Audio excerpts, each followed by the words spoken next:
राधे राधे मेरे प्यारे भाइयों बहनों माताओं व बंधुओं, संस्कार की बातें चैनल में आपका स्वागत है। आज एकादशी के दिन मैं आपको सुना रही हूँ एकादशी माता की कथा। बंधुओं, एकादशी के दिन एकादशी माता की कथा सुनने मात्र से एकादशी माता मनुष्य की हर मनोकामनाओं को शीघ्र पूरी करती हैं। बंधुओं, हर मनुष्य को एकादशी का व्रत अवश्य करना चाहिए। वैसे जो मनुष्य एकादशी का व्रत करते हैं उन्हें भी एकादशी माता की कथा सुननी चाहिए। जो एकादशी का व्रत नहीं करते उन्हें भी एकादशी माता की इस कथा को अवश्य सुनना चाहिए। बंधुओं, यदि आपने हमारे YouTube चैनल संस्कार की बातें अब तक सब्सक्राइब नहीं किया तो जरूर करें और बेल आइकन दबाना ना भूलें ताकि आपको हमारी आने वाली सभी वीडियोस की जानकारी सबसे पहले हो सके। बंधुओं, वीडियो को पूरी सुनने के बाद कमेंट बॉक्स में जय एकादशी माता जरूर लिखें। बोलो एकादशी माता की जय हो। एक बार एक राजा के दो बेटियां थी। छोटी बेटी एकादशी का व्रत किया करती थी। हर कोई छोटी बेटी की प्रशंसा किया करता था और बड़ी बहन छोटी बहन से ईर्ष्या करती थी। एक बार पड़ोसी राजा का बेटा बड़ी बेटी को देखने आया, लेकिन उसे बड़ी बेटी की जगह छोटी बेटी पसंद आ गई। राजा की छोटी बेटी अब बड़ी बहन छोटी बहन से और भी चिढ़ने लगती है। वह छोटी बहन को मारने के नए नए तरीके अपनाती रहती है। एक बार वह लड्डू में जहर मिलाकर उसे खिलाने की कोशिश करती है और एक बार वह मटके में जहरीला सांप रखकर छोटी बहन के कमरे में रख देती है। एक बार छोटी बहन को पनघट पर पानी भरने के लिए ले जाती है और धोखे से कुएं में धक्का दे देती है, पर हर बार ग्यारस माता उसे बचा लेती है क्योंकि वह ग्यारस माता के व्रत किया करती थी। बड़ी बहन बहुत परेशान हो गई कि यह तो किसी भी तरह नहीं मरती। तब एक दिन बड़ी बहन छोटी बहन से बोली, मेरी प्यारी बहन, भगवान ने हम सब की मृत्यु किसी न किसी तरह लिखी है। क्या तुम्हें पता है कि तुम्हारी मृत्यु कैसे होगी? बड़ी बहन बहुत सीधी थी। छोटी बहन बहुत सीधी थी। वह बोली, मेरी मृत्यु मेरे पालतू तोते व तोते के गले में जो हार है उसमें अटकी हुई है। यदि कोई मेरे तोते को मारकर उस हार को लेकर पहन ले तो मैं मूर्छित हो जाऊंगी और फिर उस हार को उतार कर कहीं रख दे तो मैं जीवित हो जाऊंगी। उस रात छोटी बहन अपने पिता के पास गई और बोली, पिताजी, मुझे शक है, यदि मैं मर जाऊं तो आप मुझे जलाना नहीं, आप मुझे हमारे पुराने महल के कुएं के पास झोपड़ी बनाकर खाट पर सुला देना। राजा बोले, बेटी, तुम ऐसा क्यों बोल रही हो? 2-3 दिन बाद तो तुम्हारी शादी है। तब छोटी बेटी बोली, पिताजी, समय का कोई भरोसा नहीं। इस तरह शादी वाला दिन भी आ गया। शादी वाले दिन बड़ी बहन छोटी बहन के पालतू तोते को ढूंढती है, पर वह उसे कहीं नहीं मिलता। तभी दरवाजे पर बारात आ जाती है। वरमाला का कार्य संपन्न हो जाता है। फेरों की रस्म शुरू हो जाती है। उधर बड़ी बहन तोते को ढूंढ लेती है और वह उस तोते को मार देती है। वहीं छोटी बहन के 3.5 फेरे राजकुमार के साथ पूरे हो जाते हैं। तभी छोटी बहन मूर्छित होकर गिर जाती है। उधर बड़ी बहन तोते के हार को खुद पहन लेती है। तब फेरों में सभी घबरा जाते हैं। सभी बारातियों में हलचल मच जाती है कि राजकुमारी को क्या हुआ। सब डर जाते हैं। तब राजा वैद्य हकीमों को बुलाते हैं। छोटी राजकुमारी को महल में ले जाकर लिटा दिया जाता है। वैद्य और हकीम राजा से कहते हैं, राजकुमारी ना मरी है ना जीवित है, हमने ऐसा पहली बार देखा है।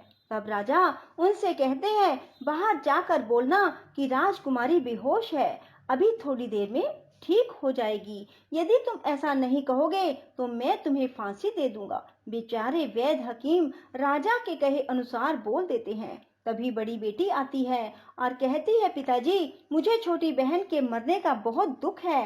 उससे ज्यादा दुख मुझे आपकी इज्जत का है, जो कि खराब हो जाएगी। आप ऐसा करो कि मेरी शादी राजकुमार के साथ कर दो, तब सब ठीक हो जाएगा। आपकी इज्जत भी रह जाएगी। तब राजा को यही ठीक लगा और राजा ने छोटी बेटी के कपड़े पहनाकर बड़ी राजकुमारी को फेरों में बिठा दिया। पर राजकुमार ने मना कर दिया, कहा कि यह मेरी पत्नी नहीं है। मेरी पत्नी जब बोलती है तो उसके मुंह से फूल झरते हैं। लेकिन सब ने समझा बुझाकर उससे 3.5 फेरे लगवा दिए। बड़ी राजकुमारी ससुराल आई तो राजकुमार ना तो उससे बात करते थे, ना उसके हाथ से पानी पीते थे, ना ही उसके हाथ का बनाया हुआ खाना खाते थे। राजकुमार ने मन ही मन सोचा, मैं पता लगा कर रहूंगा कि मेरी पत्नी के साथ क्या हुआ। एक दिन राजकुमार दुखी मन से घोड़े पर बैठकर जा रहे थे कि घोड़ा वहीं जाकर रुका जहां राजकुमारी की अधमरी लाश को रखा गया था। राजकुमार ने मन ही मन सोचा कि घोड़ा यहाँ किस कारण से रुका है, कोई तो वजह है जो यहाँ घोड़ा रुक रहा है। तब राजकुमार घोड़े से उतरकर पुराने महल में गए। वहां एक चौकीदार था। राजा ने पूछा, यह महल किसका है? तब चौकीदार ने बताया कि यह महल किसका है। तब राजकुमार समझ गए कि यह पुराना महल तो उसके ससुर का ही है। वहां खाट पर कौन सो रहा है? राजकुमार ने चौकीदार से पूछा। तब चौकीदार कहने लगा कि यह राजा की छोटी बेटी है जो शादी वाले दिन अधमरी हो गई थी। तब राजकुमार ने कहा कि यह तो मेरी पत्नी है, इसके साथ मैंने 3.5 फेरे लिए थे। तब राजकुमार ने चौकीदार से कहा, तुम किसी को ना बताना कि मैं यहाँ आया हूँ, मैं तुम्हें मुंह मांगी रकम दूंगा। चौकीदार ने हाँ कर दी और राजकुमार खाट के पास गया और बचे हुए 3.5 फेरे खाट के साथ ले लिए। राजकुमार उस दिन वहीं पर रहा और रात को भी वहीं रहा। छोटी रानी रात को खड़ी हो गई। उसने अपने पास अपने पति को देखा तो वह बहुत रोई। राजकुमार ने पूछा, बड़ी अजीब बात है, तुम शादी वाले दिन मूर्छित क्यों हो गई? तुम्हारे पिता ने मेरी शादी तुम्हारी बड़ी बहन से क्यों करवा दी, जबकि मैंने तुम्हारी बड़ी बहन को स्वीकार भी नहीं किया? तब तुम मुझे पूरी बात बताओ।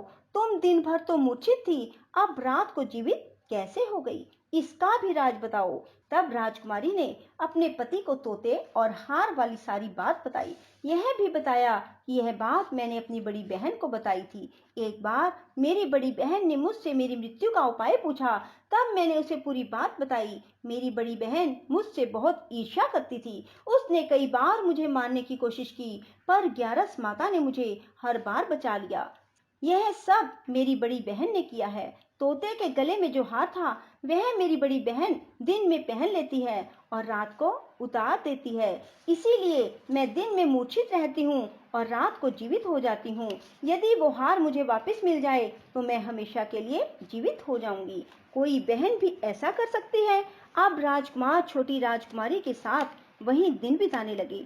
बड़ी रानी ने दासियों को भेजकर पता लगाना चाहा कि आजकल राजकुमार दिन रात कहाँ रहते हैं, पर उसे कोई खबर ना लगी। उधर छोटी रानी गर्भ से हो गई। एक दिन छोटी रानी ने राजकुमार से कहा, मुझे चाहे बेटा हो या बेटी, रात में ही हो, दिन में तो मैं मूर्छित रहती हूँ। पर एक दिन राजकुमार को किसी काम से बाहर जाना पड़ा और तभी राजकुमारी प्रसव से हो गई। तब उसने ग्यारस माता को याद किया। तब ग्यारस माता स्वयं आकर उसका प्रसव करवाती है। उसके सुंदर पुत्र पैदा होता है। तभी वहां राजकुमार आ जाते हैं। उसने भी ग्यारस माता के दर्शन किए। ग्यारस माता बोली, ये मेरी परम भगत है, और बोली, जब तुम्हारा बेटा 5 वर्ष का हो जाए तब तुम इसे अपनी पत्नी का हार लाकर पहना देना। देखते ही देखते कुंवर 5 वर्ष का हो गया। बेटा युवराज 5 वर्ष का हो गया। तब राजकुमार अपने बच्चे से कहते हैं कि बेटा युवराज, तुम यहीं रहना, माँ की खाट के पास, मैं शहर से काम निपटा कर आता हूँ। तब बड़ी रानी के दास दासी राजा को वहां से आते हुए देख लेते हैं और बच्चे को उठवा लेते हैं। बच्चे के 2 टुकड़े कर दिए जाते हैं, एक टुकड़ा चक्की के नीचे और एक अपने पलंग के नीचे रख लेती है।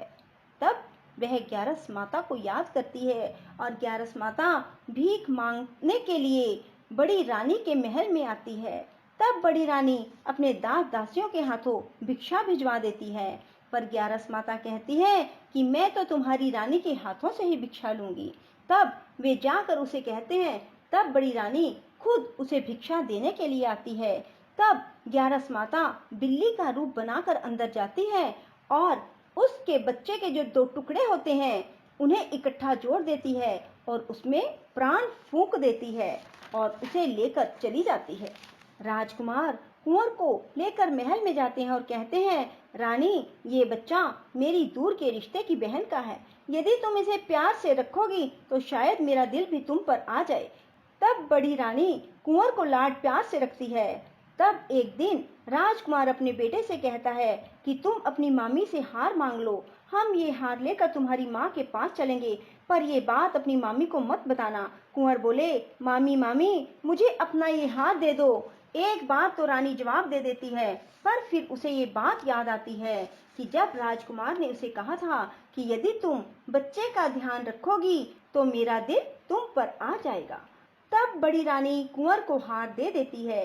कुंवर उस हार को लेकर अपने पिता को देते हैं। आज हम आपके हाथ का बना हुआ खाना खाएंगे, हम आते हैं, तुम खाना तैयार करो। बड़ी रानी बहुत खुश हो जाती है कि आज मेरे पति मुझसे खुश हैं।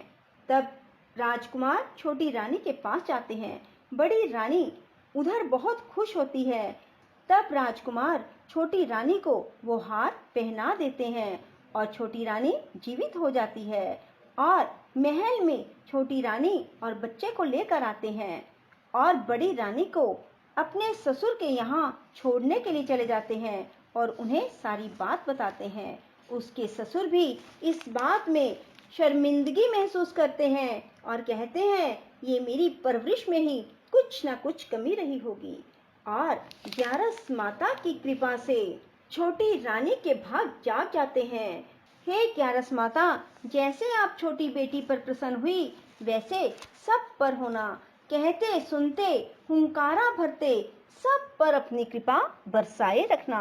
बोलो ग्यारस माता की जय। राधे राधे, जय श्री कृष्णा। बंधुओं, यदि आपको हमारी वीडियो पसंद आए तो इसे लाइक करें और शेयर भी जरूर करें। साथ ही हमारे चैनल को सब्सक्राइब करना ना भूलें।